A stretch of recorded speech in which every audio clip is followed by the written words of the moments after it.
Hey guys, welcome to the channel, welcome to another video. It's that time of the week again, it's Premier League predictions time. Another round of exciting and intriguing Premier League encounters are almost upon us for this weekend. And of course, this is the video where I talk about the games, analyse them, and attempt to predict the outcomes of each and every single set game in England's top flight division. Before we get into all of that though and more, I would like to remind you all to please like the video and also subscribe if you are new. Both things will always and forever be greatly appreciated. And of course I encourage you all to get involved in the comment section down below. Use and abuse that section, people. Talk to me on this on these games that are coming up this weekend. Give me your thoughts, comments, opinions, feelings, but most of all, of course, your predictions, as after all, people, where would a Premier League predictions video be after all without predictions? Sound good?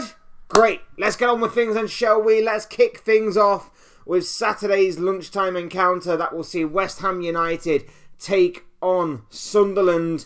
And I've gone with a 2-0 win in favour of Sunderland. Now, of course, we know that West Ham last time against Tottenham picked up a massive win for them in terms of obviously them needing every single point possible to try and fight the dreaded relegation battle. But they're coming up against a very difficult side in Sunderland, who may not have had the best of times in recent weeks, and of course this is an away from home game, so this might be one of those games that West Ham might fancy their chances more so in being the home side themselves rather than being away from home themselves.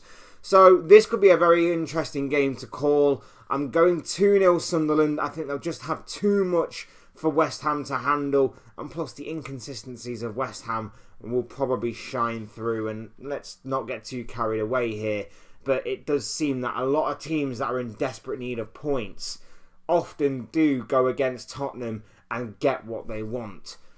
Sorry, Tottenham fans, it's just the way that it is.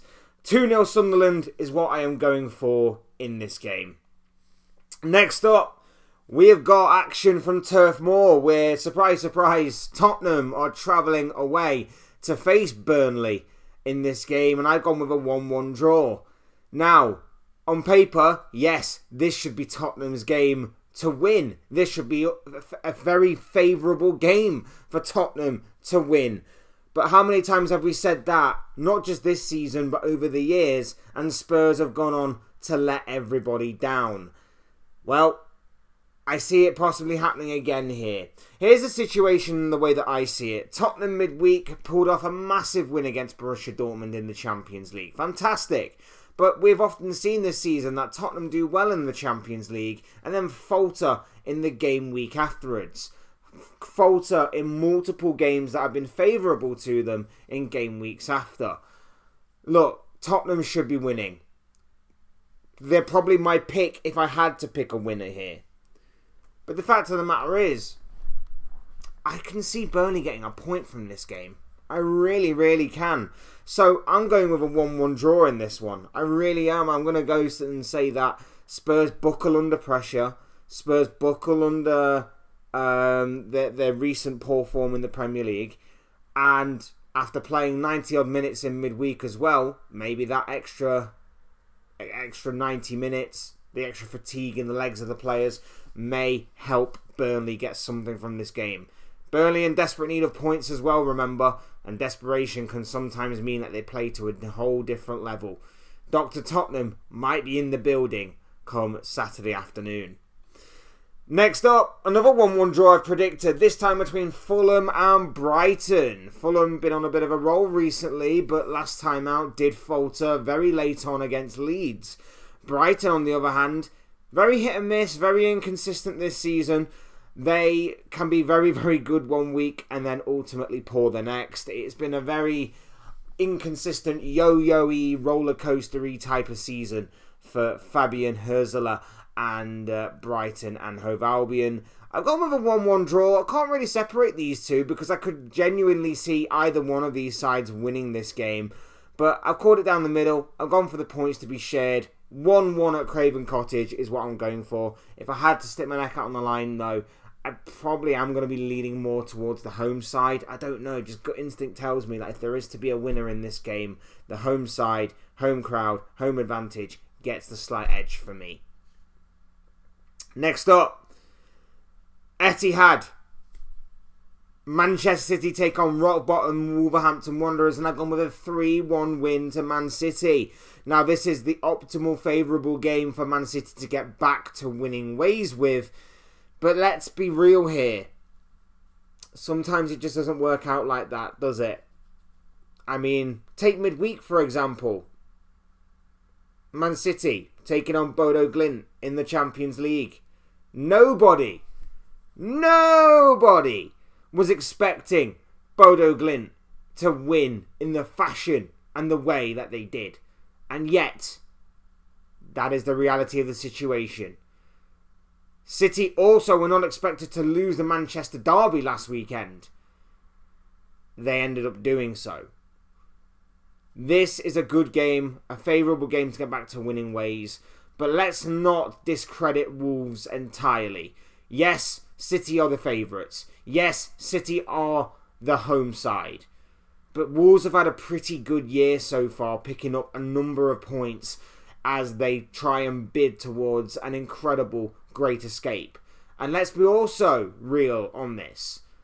They have given some of the bigger teams in this league a very good run for their money. They were so close to getting something from Arsenal. They gave Liverpool a torrid second half in their game several weeks ago. They've also taken points off of the likes of Manchester United. They are not to be discredited and not to be overlooked before a ball is even kicked. Because if City do that, if they discredit Wolves before a ball is even kicked, they will again drop points and will fall even further behind Arsenal in the race for the Premier League title. So I'm going for City to win, but my advice to City is don't count your chickens before they hatch. Don't take this game for granted. This is a banana skin waiting to happen. And in a week of banana skins, you really don't want to make yourself look like a fool 3 times in a row. Next up, the Vitality Stadium awaits the arrival of Liverpool as Bournemouth take on the Reds. And I've gone with a 2-1 win in favour of Liverpool. Now, this is going to be a very difficult game for Liverpool because the Vitality Stadium, Bournemouth, it can be a very tricky fixture for most. We've seen that Bournemouth have created their home ground to be a bit of a fortress in recent times. I know that this season hasn't quite panned out the way that Bournemouth were hoping and anticipating. I think that maybe the wheels have slightly fallen off a little bit in terms of, they had a very good start to the season and things kind of evened out as the seasons wore on. I think losing key players at the beginning of the season and midway through the season, of course, hasn't helped. So I feel like with the current run that Liverpool are on right now, I know it's somewhat underwhelming, this unbeaten run they're in, but I feel like maybe if they are to continue where they left off against Marseille in the Champions League midweek, if they are to play a similar sort of style, have a similar sort of approach, if they are to obviously take their chances this week, which is something they didn't do against Burnley in the last Premier League outing for the Reds, I do feel like Liverpool will get the job done. It'll be hostile, it'll be awkward. Bournemouth will make it as difficult as they can for them, but let's be real here. Liverpool should be getting the win. Liverpool should be getting the 3 points. But again, nothing is ever a foregone conclusion, especially not in this league. But I am going for my club to get the win. Next up, Brentford taking on Nottingham Forest. And I have gone with a 3-1 win in favour of Brentford. Now, the midweek game in the Europa League might take its toll on Nottingham Forest. Brentford have obviously had longer to prepare for this game. They obviously faltered last time out against Chelsea, ending their mini run that they were on. But let's be real here. Brentford should fancy their chances of getting back to winning ways against the Forest side, in desperate need of points, in desperate need to fight off the threat and fear of relegation. But Forest did pick up a very good point against Arsenal last time out. So, again, it's not exactly a foregone conclusion. Not many people would have predicted Forest to have got something from that Arsenal game. So, again, not exactly a foregone conclusion, not exactly a given. But I do feel like with Kelleher, with Nathan Collins, or Kevin Schade, and Igor Thiago, those four in particular will be the standout performers for Brentford going into this one. You just feel like they have enough about them defensively to stop Forest and enough offensively to get the job done as far as what they're concerned. I'm going with Brentford to win. I'm going for 3 points for the home side.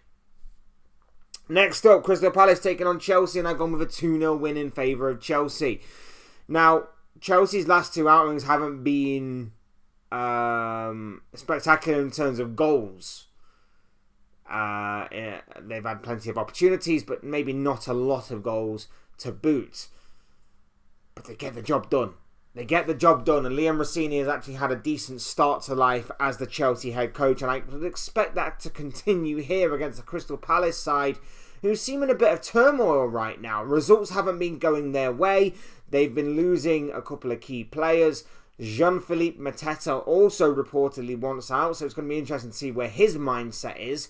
Palace are kind of falling apart right now, especially with obviously the news of Oliver Glasner not wanting to re-sign with the club. There's a sort of inkling and a sort of belief that maybe his heart's not as in it as what it used to be. Maybe, he's not as bothered about how this season finishes as what a lot of people were anticipating. So it's all very interesting what's going on at Crystal Palace right now, and I feel like this is the ideal opportunity and time to face Palace for a Chelsea side that can not only just get a clean sheet here, but they can also get the win as well. Another 3 points under their belt, staking their claim even more so on a top 4, top 5 finish for the Champions League spots for next season.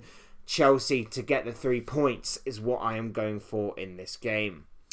Next up, St James's Park awaits the arrival of Aston Villa as Newcastle take on Unai Emery's side, and I've gone with a 1-1 draw.